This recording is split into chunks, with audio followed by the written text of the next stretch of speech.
नमस्कार, आप सभी का बहुत बहुत स्वागत करती हूं। मैं हूं आपके साथ पूर्णिमा मिश्रा और आज बातचीत के लिए हमारे साथ बेहद खास दो मेहमान इस वक्त मौजूद हैं।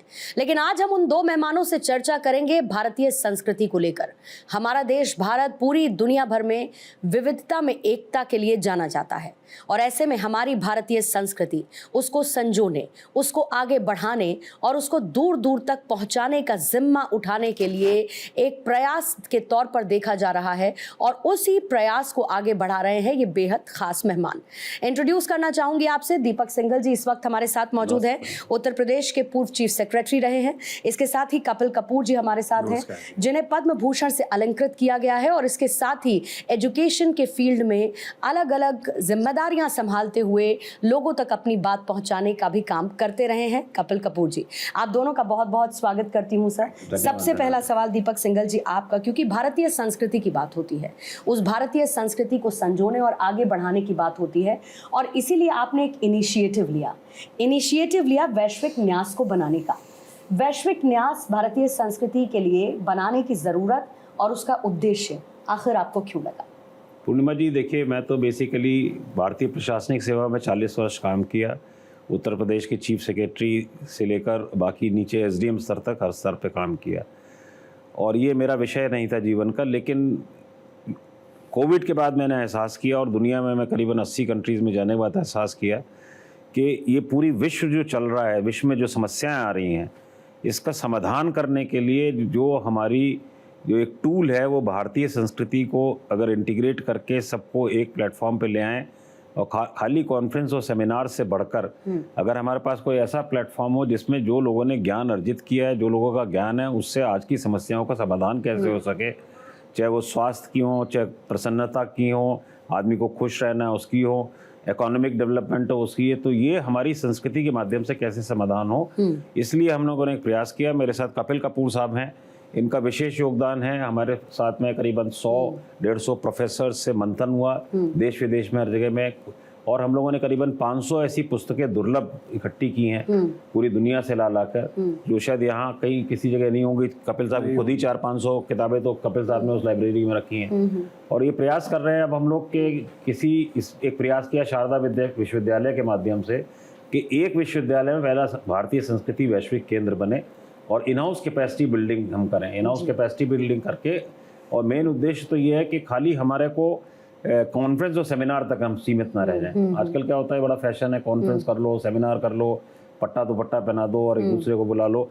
उससे निकलकर जमीन तक हम कैसे जाएं टेक्नोलॉजी के माध्यम से, ये सब चीज़ों पे हम लोगों ने चिंतन किया। और कपिल साहब शायद आपको ज़्यादा और बताना चाहेंगे। लेकिन कपिल जी, आप एक तो पद्म भूषण से अलंकृत 2023 में किए गए और उसके साथ शिक्षा के क्षेत्र में आप लगातार प्रयासरत हैं। इस इंस्टीट्यूशन से जुड़ने की ज़रूरत आपको क्यों महसूस हुई? ये तो भाई साहब बिल्कुल एक भाई की तरह मेरे पास आए और मेरे साथ इन्होंने बात की और मैं बहुत दिनों से कई लोगों का मुझे अनुभव हुआ कि बहुत लोग सोच रहे हैं इस तरह का काम करने का, पर मुझे लगा कि उनमें ना तो वो सक्षम हैं, ना ही उतनी एक प्रकार की समर्पण भाव उनमें होता है। पर इनमें भाई साहब में मैंने देखा समर्पण भाव भी देखा और इनकी सक्षम है कि ये सक्षम है, ये काम करने में सक्षम है। तो मैंने कहा कि बड़ा अच्छा है, क्योंकि एक प्रकार का ये धर्म का काम है। भारतीय संस्कृति, भारतीय सभ्यता, भारतीय जीवन मूल्यों को अगर हमने आगे लाना है, जो क्योंकि आजकल ये है कि हम लोग ही नहीं जानते, भारत के लोग ही अपने आप को नहीं जानते। तो दुनिया में शायद मैं मानता हूँ कि कुछ देशों में शायद भारत की संस्कृति का ज़्यादा ज्ञान है बजाय भारत के। ये जर्मनी है जो 200 साल से हमारे ग्रंथ पढ़ रहे हैं। कुछ ऐसे विश्वविद्यालय दुनिया भर में है। वियना में पूरी एक इंस्टीट्यूट इंडोलॉजी है, बड़ी पुरानी है, 150 साल पुरानी, 100 साल पुरानी है। तो पर हमारी शिक्षा ने जो हमको बिल्कुल अज्ञान कर दिया है अपने आप से। हम अपने आप को नहीं जानते, हम जानते नहीं हम हैं क्या, और हम ये जानते ही नहीं कि हम क्या थे, और इसलिए हीन भावना से ग्रस्त रहते हैं। तो उस हमारी जो हमारी जो ताकत है, जो हमारी ताकत मूल रूप से ज्ञान की ताकत है। जी। दुनिया में अगर आप भारत के संस्कृत, प्राकृत, पाली और पुरातन तमिल के जो बौद्धिक ग्रंथ हैं, इंटेलेक्चुअल टेक्स्ट, वो सारे एक तरफ रखिए और सारी दुनिया की भाषाओं के बौद्धिक ग्रंथ एक तरफ रखिए, तो हमारे ज़्यादा हैं, वो सारी दुनिया के ग्रंथों से ज़्यादा है। जी। इतना भंडार है हमारे पास ज्ञान का, पर हम उसके बारे में अनभिज्ञ हैं। बिल्कुल। हम बच्चे अनभिज्ञ हैं। हाँ, सबसे खराब बात है कि हम अपनी शिक्षा में, अपनी यूनिवर्सिटियों में, स्कूलों में कोई भी ग्रंथ नहीं पढ़ाते, अपना कोई भी ग्रंथ नहीं पढ़ाते। और जो विश्व की जो सभ्यता आजकल की है, जी। देखिए सभ्यताएं तो कई प्रकार की रही हैं। जैसे यूनान की सभ्यता माइंड की सभ्यता थी, बड़े ग्रेट माइंड्स थे, प्लेटो and Aristotle and Sophocles, endless Sophist, बड़ी पावरफुल थी। पर कोई समझिए 1200-1300 साल में वो ख़त्म हो गई, क्योंकि छोटा लैंड था और रास्ते में थे, जी। इधर से भी इन्वेड होते ख़त्म हो गए। पर हमारे वो जो संस्कृति मानस थी, जी, और जो चाइना की संस्कृति है वो पुरानी, वो आचार कॉन्डक्ट की थी, कन्फ्यूशियस, लाओ त्से, जीवन कैसे बिताना चाहिए। और ये जो भारत की संस्कृति है, ये अध्यात्म की थी, सेल्फ, अपने आप को जानना। और ये जो आजकल की संस्कृति है, ये पेट की संस्कृति है, स्टमक की। अब जितनी चर्चाएं देखेंगे, जो गवर्नमेंट की पॉलिसीज हैं, यहाँ ही नहीं समझेंगे। ट्रेड है, कॉमर्स है, ग्लोबल मार्केट है, वो सब स्टमक के लिए है, खाने पीने के लिए है। तो ये संस्कृति, हमारी संस्कृति जो अध्यात्म की संस्कृति है, ओनली हमारा एक मतलब अगर मैं एक लाइन में ये कहूँ कि जो हमारी आध्यात्म वाली भारतीय संस्कृति है, उस भारतीय संस्कृति को सिंघल साहब किस तरीके से आगे बचाए रखें हम, ये पूरी की पूरी कवायद उसके लिए है। मुझे बता रहे थे अकेली संस्कृति जीवित है, भारतीय संस्कृति। मतलब इतनी यूएनओ की लिस्ट में इतनी सिविलाइजेशंस हुई हैं, सब खत्म हो गई।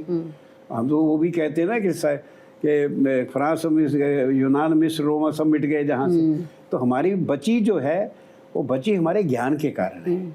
ज्ञान, हमारी ज्ञान केंद्रित सभ्यता थी। तो इसको ये है, पर ना तो हमारे लोग जानते, ना विदेश के। तो इन्होंने जो अंतर्राष्ट्रीय वैश्विक न्यास बनाने का सोचा कि इसको जो हम संस्कृति को सिर्फ अपने देश में नहीं, क्योंकि हमारी जो विचार हैं वो विश्व की जो आजकल विश्व में जो दुख हैं, जो कष्ट हैं, उनके लिए भी हमारे पास सॉल्यूशंस हैं। अब देखिए, हमारे कहा माना जाता है, कहा गया बहुत पहले कि सारी भूमियाँ जितनी हैं वो भोग की हैं, सिर्फ भारत योग की भूमि है, भारत, और उस अध्यात्म की और योग की भूमि है। हमारी सरकारों ने बहुत मेहनत करके इसको भी भोग की भूमि बनाने की कोशिश की है, पर आज भी आपको ये एक देश है दुनिया का जहाँ बड़े बड़े अमीर आदमी भी खाते वक्त सोचते हैं कि आज मेरा व्रत तो नहीं है, खाना नहीं खाते। और हमारे देश में लाखों ऐसे लोग हैं जो कहते हैं हम कोई काम नहीं करेंगे, साधु वगैरह, समाज हमें खिलाए, और समाज खिलाता है। तो ऐसा देश और कहीं नहीं है। अब इसको विश्व के स्तर पे लाना इसलिए नहीं कि हम अपना प्रोपेगेंडा कर रहे हैं, क्योंकि जैसे आप एक एग्जांपल लीजिए कि आजकल सब जगह युद्ध हो रहा है। युद्ध क्यों होता है? युद्ध होता है जब हम अपने आप को दूसरे से अलग मानते हैं। इसे उनका एक थिंकर था डेकार्ट, वो कहते हैं कार्टेशियन सेपरेटनेस ऑफ रियलिटी, कि रियलिटी में सब कुछ अलग अलग है, अलग अलग, सब चीज़ अलग अलग है। आप मेरे से अलग हैं, पशु पक्षी मेरे से अलग हैं। पर जो भारतीय संस्कृति है वो इसको जो सत्ता है उसको कंटिन्यूम मानती है। हम हर चीज को एक मानते हैं। जैसे गीता में कहा है ना, अपने आप को सब में देखना और सबको अपने में देखना। अब अगर हमने दुनिया में युद्ध खत्म करने हैं, टकराव खत्म करना है, तो हमें दो बातें करनी पड़ेंगी। एक तो अपनी दृष्टि बदलनी है कि कोई अलग नहीं, हम सब एक हैं। दूसरा ये है कि जो आप अपना सुख जब ढूंढना चाहते हो, तो आप दूसरों के लिए दूसरों का सुख पहले देखें तो आपको भी सुख मिलेगा। जी। ये थिंकिंग जो है यही सोल्यूशन है। और तीसरी बात ये है कि धन जिसका सदुपयोग हो तो वो तो होना चाहिए, पर धन से सुख नहीं मिलता। वेल्थ क्रिएशन जो कि आजकल पूरी दुनिया का एक बोल बना हुआ है, उससे एक हैप्पी सिविलाइजेशन नहीं बन सकती। हमारे यहाँ ये बड़ी पुरानी धारणा है। वेल्थ क्रिएशन सिर्फ नहीं, नॉलेज क्रिएशन, नॉलेज भी ट्रू नॉलेज, तो इसको फैलाने के लिए एक, पर हम क्या करेंगे अगर कोई हमारे पास इंस्टीट्यूशन नहीं है तो भाई साहब सोचा एक न्यास बनाएंगे। न्यास तो अब बन गया, अब हमको उसके बाद एक संस्थान चाहिए।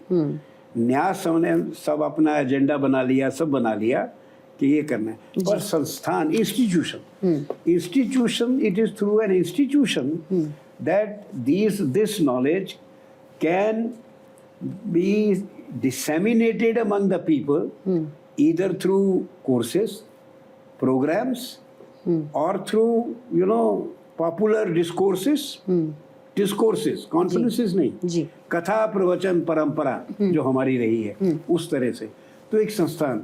इसलिए भाई साहब ने सोचा कि शारदा यूनिवर्सिटी एक यहाँ है, वहाँ पे एक केंद्र बनाया जाए, और जो वो केंद्र है, वो केंद्र जो है उसमें ये हमारा संस्कृति न्यास जो है ये उसको प्रोवाइड करेगा एजेंडा, सिलेबस एजेंडा, जिसमें एक बहुत ही इम्पोर्टेंट पार्ट है कि जो हमारे बारे में गलत भ्रांतियां या विचार दुनिया में फैलाए गए, इसको एक स्नेक चार्मर्स का देश है, यहाँ तो सपेरों का देश है, यहाँ कोई ज्ञान नहीं है, ये बहुत गरीब देश है ना, बहुत गरीब देश है, और इनके जो विचार हैं, इनके जो ज्ञान है वो तो ऑब्सोलीट है। अब तो वो नया ज्ञान आ गया है, विज्ञान का ज्ञान आ गया है। लोग नहीं जानते कि हमारे यहाँ ऋग्वेद में ही 202 डिसिप्लिन्स का मेंशन है, 18 आगम है, 120 निगम है, और 64 दिव्य विद्या है, एक्स्ट्रा ऑर्डिनरी साइंसेस, जिनको आजकल ये कॉन्शियसनेस के थ्रू वेस्ट जो है उन चीजों को अब ढूंढ रहा है। बिल्कुल, हाँ। तो ये सारा ज्ञान है, तो इसलिए हमारे पास सॉल्यूशंस हैं, और उसके लिए एक संस्थान एक है हमारे पास, सब कुछ उसको बताने का और पहुंचाने का जरिया ये न्यास बन रहा है। इंस्टीट्यूशनलाइज करने का अटेम्प्ट है कि हर चीज इंस्टीट्यूशनलाइज कैसे हो। अच्छा, जो वेद हैं, पुराण या उपनिषद या ग्रंथ हैं, उसमें बहुत सरल भाषा में क्या इनको संजोने का, इनको आगे बढ़ाने का कोई एक तरीका इस न्यास के माध्यम से? ये भी एक पूर्णिमा जी, ये भ्रांति है कि वो बड़ी कष्ट भाषा में है। संस्कृत और भारतीय भाषाओं में इतना संबंध है, आप मानिए कि कम से कम जो वोकैबुलरी, शब्दावली तमिल में 70% शब्दावली संस्कृत से है, तत्सम तद्भव, और मलयालम में 84% है, तेलुगु में 85%। मतलब भारतीय भाषाओं की शब्दावली वही है जो आज से 4-5 हजार साल पहले थी, और उनमें सिर्फ भेद कहाँ है, ग्रामेटिकल एंडिंग का, अस्ति हो जाता है, उसको हमने है कर दिया। तो ये भी फैलाया गया कि संस्कृत में है, कैसे पढ़ेंगे, कैसे सीखेंगे, हाँ कैसे पढ़े। अरिस्टोटल हम पढ़ लेते हैं, उसने तो ग्रीक में लिखा था, पर वो हम अंग्रेजी में पढ़ लेते हैं। और अपने ग्रंथ, अगर हम अपने ग्रंथ हिंदी में पढ़ें कोई प्रॉब्लम ही नहीं है। लेकिन फिर भी दीपक सिंघल साहब कोशिश तो कर रहे हैं कि इसको सरल भाषा में संकलित करें। बेसिकली आपस में बहुत चर्चा हुई, आप किताबों की बात कर रहे थे क्योंकि बहुत सारी, इसलिए मैंने पूछा। इस पे काफी चर्चा हुई, और चर्चा करके इस नतीजे में तो पहुंचे हैं कि, और काफी साधु संतों से भी बातें हुई पूरे भारत का। काफी संतों का नाम मैं यहाँ नहीं लूंगा, लगभग जितने भी संत महत्वपूर्ण, सबसे अलग अलग बैठ के बात। तो हम सबका विचार ये एक बौद्धिक वर्ग है जैसे कपिल कपूर साहब है, एक संत वर्ग है, एक प्रशासक वर्ग है जो जैसे हम जैसे लोग हैं जो कि भारत की गवर्नेंस में बोल रहे हैं, तो सबसे एक मीडिया वर्ग जैसे आप लोग हुए, तो सब लोग जो स्टेक होल्डर से अलग अलग बात, क्योंकि हर एक का अपना विचार अलग अलग है। तो उनसे निकल के ये चीज़ जरूर आई कि जितनी भी, फिर हम लोग अभी एक वर्ल्ड हिंदू कॉन्फ्रेंस हुई थी, इसमें मैं गया था बैंकॉक में, वहाँ पे जोहो कॉर्पोरेशन के मैनेजिंग डायरेक्टर मिले जो कि इनोवेटिव काम कर रहे हैं साउथ में। उन्होंने, मैनेजिंग डायरेक्टर ने मुझसे खुद कहा कि साहब आप इस चीज़ को करिए, तो हम लोग क्यों नहीं भारतीय विकिपीडिया क्रिएट कर देते हैं। मतलब बेसिकली पॉइंट ये कि जो हमारी चीज़ों में आज एक आम बच्चे को से लेके बड़े तक जितने भी हमारे रीजनल ग्रंथ्स हैं, चाहे नेशनल ग्रंथ एपिक्स हैं, उसको सरल भाषा में एक सार निकाल कर का भी एक टास्क इस न्यास ने रखा है, जो किसी जगह पे शुरुआत करने का इरादा है कि भाई हम गवर्नमेंट के साथ करें या प्राइवेट के साथ करें, लेकिन जितना सरलीकरण होके अगर आम जन से टेक्नोलॉजी के माध्यम से पहुंच जाए, डिजिटलाइजेशन टेक्नोलॉजी से। मैं अपने कार से अपने घर जा रहा हूँ, आप शाम को अपने घर जाती हैं, यहाँ से कार में बैठती है, आपका वो चल गया टेक्नोलॉजी पे, अपना पूरा वेद सुनते चले गए, बिल्कुल, हाँ, आप पुराना सुनते चले गए। तो अगर आप कार में बैठ के गाने सुनते हैं, उसकी जगह ये करने, अब देखिए जैसे मैं आपको पुराना उदाहरण बताऊं, भूषण कुमार, हम लोग को तो याद है यंगर डेज में वो टी सीरीज के कैसेट निकाले थे और पूरा वैष्णो देवी पूरी दुनिया में छा गया एक ही झटके में। अभी भी रहता है, अभी भी सुना जाता है। तो ये अगर जो हम लोग की जो चीजें हैं, जैसे कपिल साहब एक गाना बताते हैं जो आओ बच्चे, वो आप बताइए उसके बारे में, ये गाना सफिशिएंट है। मैंने एक जब काफ़ी चीज़ें कहने के बाद देखा कोई समझ नहीं आ रही, जितनी एनसीईआरटी की किताबें हैं पहली से 10वीं तक, आजकल तो ऑडियो मीडिया का ज़माना है, आपकी जो टेक्स्ट बुक्स हैं they can be complex of audio भी उसमें हो सकता है, वीडियो भी हो सकता है, रिटन भी है। तो मैंने उनको एक लिख दिया कि आप हर किताब को शुरू करिए with audio of a song, बड़ा पॉपुलर सॉन्ग है, आओ बच्चों तुम्हें दिखाएं झांकी हिंदुस्तान की, हैं इधर नमन करो ये धरती है बलिदान की, हैं ये है देश मराठों का यहाँ शिवाजी डोला, सब कुछ है इसमें। अगर वो गाना आप हर किताब में पहले डाल दो, कंटेंट टाइटल से पहले, जैसे ही बच्चा किताब खोले वो गाना बजे, अगर वो गाना डालें हर किताब में, तो मुझे जिनको जो सज्जन जिनको जिम्मेवारी मिली हुई है, उन्होंने कहा नहीं हमने 20 पेज का एसे दिया है। नहीं होता क्योंकि ये जो ऑडियो होते हैं ना, ये बहुत जल्दी यंग माइंड्स पे इम्पैक्ट करते हैं और याद रहते हैं। एंड म्यूजिक, हाँ, द म्यूजिक, हाँ म्यूजिक जो है, Absolutely. और फिर उसके साथ visuals, you see men who are your heroes, आप उनको देखते हैं, इंस्पिरेशन। इस उम्र में अगर मुझे वो गाना मैं जब देखता हूँ, सुनता हूँ, तो मेरे रोंगटे खड़े हो जाते हैं। तो आप बताइए यंग लोगों पे क्या असर पड़ेगा। आपको लगता है एजुकेशन में भी एक सूत्र में सर कि इसको इनकॉर्पोरेट क्या किया जा सकता है, भारतीय संस्कृति को बिल्कुल किया जा सकता है, और देखिए करना चाहिए। हर देश में शिक्षा में हर देश अपने ही ज्ञान और अपनी संस्कृति को पढ़ाता है। अगर 10 कोर्सेज हैं एक एमए में, तो एक कोर्स वो छोड़ देते हैं कि भी इसमें जो मर्जी कर लो, टिम्बकटू चले जाओ, जो मर्जी करो, पर 9 हमारे होने चाहिए। हमारे देश में अगर 10 कोर्सेज हैं तो 9 बाहर के हैं, 9.5, और जो आधा होता है उसमें कहते हैं आत्मा और सोल को कंपेयर कर दो, बस हो गया, lip service, touch and go, कुछ नहीं करना। पर ये शिक्षा नीति नहीं बदली, हमारा माध्यम नहीं बदला। आप अगर विदेशी भाषा के माध्यम से पढ़ाएंगे, आप इमेजिन करिए कि स्कूल में या कॉलेजेस में आप प्रादेशिक भाषाएं जो हैं, जैसे कर्नाटका में कन्नड़ शुद्ध मीडियम, पंजाब में पंजाबी शुद्ध मीडियम, हर 15 भाषाएं हैं स्टेट्स की, उनमें मीडियम होना चाहिए। तो वो जो टीचर होंगे वो जब किताबें बनाएंगे तो उनको तो अपनी किताबों का पता है। इंग्लिश खत्म कर देनी चाहिए आपके हिसाब से? खत्म, English should not be the medium of instruction, it can remain a subject, it should not be. पर अगर जैसे 5 स्टेट्स हैं नॉर्थ ईस्ट की जिनकी स्टेट लैंग्वेज इंग्लिश है, उनका तो मीडियम इंग्लिश ही रहेगा। पर अगर इंग्लिश मीडियम हो तो एक रिक्वायरमेंट होनी चाहिए कि पैरेलल एक इंडियन मीडियम की क्लास होनी चाहिए।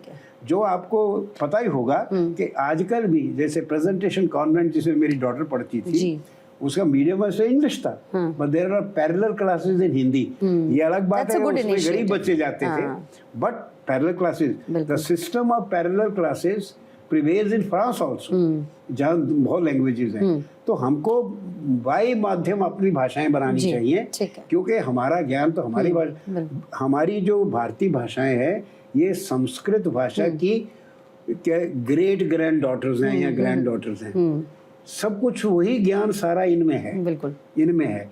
अब अंग्रेजी वाला टीचर जब कोई कोर्स बनाएगा उसको तो अंग्रेजी की किताबें डिकन्स और वही सूझेगा ना, पर अगर कन्नड़ वाला कोई किताब बनाएगा तो उसको तो अपने ग्रंथों का पता है। हमारे टीचर्स लास्ट क्वेश्चन पे मूव करती हूँ, साहब कुछ इसमें आप जोड़ना चाहें तो? इसमें मैं इसलिए कह रहा हूँ कि देखिए वर्तमान प्रधानमंत्री जी के कार्यकाल में एक चीज़ तो हुई है जो सबको मानना चाहिए कि एक नया, जिसे कहेंगे एक नया एक वातावरण क्रिएट, पिछले 10 वर्षों में एक वातावरण तो बनने लगा है। हम लोग दुनिया में हर जगह देखते हैं कि लोग बाग इस पर कम से कम बात तो कर रहे हैं, कम से कम बहस तो शुरू हुई है।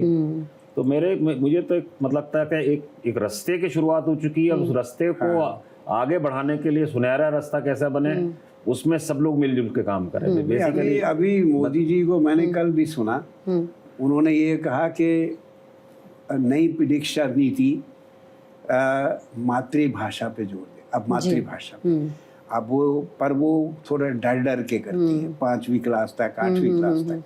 पर मदर टंग नहीं, रीजनल लैंग्वेज होती है। कोई मदर टंग तो एक ही व्यक्ति की होती है, उसकी एक ही माँ होती है, वो नहीं, रीजनल लैंग्वेज। तो प्रादेशिक भाषाएं, 2 चीजें अगर हमने अपने देश की पूरी थिंकिंग और बदलनी है और हमें अपने आप को पहचानना है, तो 2 चीजें होनी चाहिए। एक शिक्षा का माध्यम प्रादेशिक भाषाएं होनी चाहिए, और दूसरा कम से कम एक विश्वविद्यालय आप बनवाइए, एक विश्वविद्यालय जिसमें आजकल के भी सब्जेक्ट सारे हों। हमारे भी जो 18 विद्याएं जानी जाती थी, मेरे वो सब रहे, पर उनके जो ग्रंथ हैं, रीडिंग मटेरियल्स, वो हमारी परंपरा से हो, हमारे ज्ञान के हो। जी बिल्कुल, एक विश्वविद्यालय वो होना अगर वो बन जाए, तो जैसे इतने बने हुए हैं सारे, एक वो बन जाएगा, तो वो कहते हैं ना जिसको कैटलिस्ट हो जाएगा, इट विल चेंज। वो उसी तरीके का आप लोगों का है। वो एक शेर है, उसकी मुझे पहली लाइन याद है, अकेला ही चला था जानिबे मंजिल मगर, और उसमें फिर काफिला जुड़ता जाता है, लोग जुड़ते जाते हैं। तो आप दोनों को मैं बहुत बहुत बधाई भी देती हूँ, और साथ ही उम्मीद करती हूँ कि इसी तरीके से काफिला बढ़ता जाए और भारतीय संस्कृति को सजाने, संवारने और बरकरार रखने की जो आपकी कोशिशें हैं। All the best Kapil sir, आपको भी, दीपक सिंघल सर आपको भी बहुत बहुत शुक्रिया। अंत पे एक बार दोबारा रिक्वेस्ट करूंगा, बताएं। 2 बातों को आप फैलाइए अपने इस माध्यम से, कि शिक्षा का माध्यम प्रादेशिक भाषाएं होनी चाहिए, पहली क्लास से लेके रिसर्च तक जी। और दूसरा, एक विश्वविद्यालय बनना चाहिए जो हमारे ग्रंथों पे आधारित हो, तभी हम फिर विश्व गुरु बनेंगे। हम विश्व गुरु उनके सब्जेक्ट पढ़ा के नहीं बन सकते। बिल्कुल, उनके बहुत पास बढ़िया तो अपने बड़े टीचर हैं। जब विश्व गुरु हम बनना ही चाहते हैं, तो भारतीय संस्कृति को साथ लेकर चलें, भारतीय ज्ञान से ही बनेंगे, अध्यात्म को संजोकर बनेंगे, भारतीय संस्कृति को साथ लेकर बनेंगे। बहुत बहुत शुक्रिया कपिल जी आपका, दीपक जी बहुत बहुत शुक्रिया आज स्टूडियो में हमें ज्वाइन इन करने के लिए, और सभी दर्शकों का भी बहुत बहुत धन्यवाद हमारे साथ इस बातचीत में शामिल होने के लिए। एक छोटा सा ब्रेक, आप बने रहिए भारत 24 के साथ।